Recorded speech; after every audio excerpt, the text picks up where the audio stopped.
পার্সেন্টেজের হিসেব কষে দল সাজাচ্ছে বিজেপি। সেই হিসেব এমনই যে ব্যাংকের সুদের সাথে গুলিয়ে যেতে পারে। সোজা কথায় 70% আর 30%। এখনো পরিষ্কার হলো না, তাই তো? বেশ, তবে শুনুন। আরএসএস ঠিক করেছে বিজেপিতে নতুন পুরনোর ঝামেলা মেটাতে এবার আদি বিজেপিদেরই বেশি বেশি গুরুত্ব দেওয়া হবে।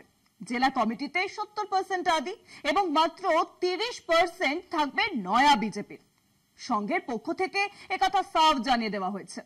কিন্তু প্রশ্নই, আরএসএস কে বিজেপি এতটা মাথায় চড়াচ্ছে কেন? এর আগে তো বিজেপির পক্ষ থেকে জানিয়ে দেওয়া হয়েছিল যে বিজেপি কারোর হাত ধরার নাকি দরকারই নেই। তাহলে এখন আরএসএস কে কেন বলা হচ্ছে আমার হাত ধরে তুমি নিয়ে চলো সখা? মোহন ভাগবত কিন্তু মোদিজির অবসরের দিকেই ঝুঁকে আছেন। শাহ মোদি জুটি আর কতদিন?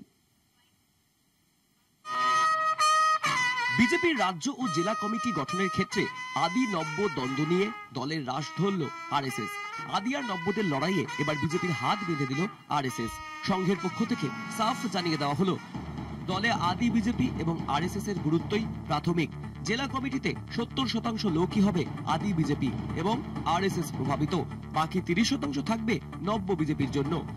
এই নয়া নিয়মে কাউকে বাদ দেওয়া যাবে না বলেও জানানো হয়েছে। রাজ্য বিজেপিতে আদি নব্য অন্তর্কলহ জারি দীর্ঘদিন ধরেই। বিধানসভা নির্বাচনের আগে সেই দ্বন্দ্বেরই মীমাংসা চাই সংঘ।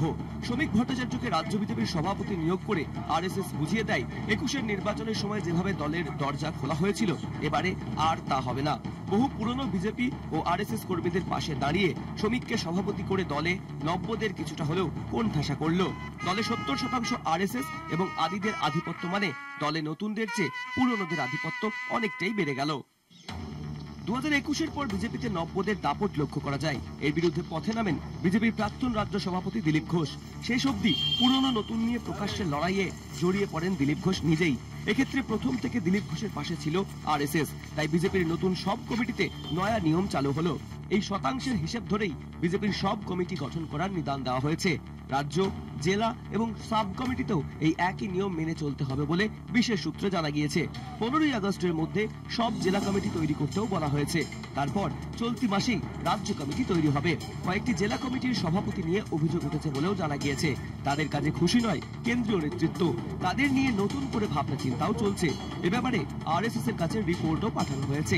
এদের নিয়ে কি করা উচিত সে বিষয়েও জানতে চাওয়া হয়েছে। কলকাতা টিভি।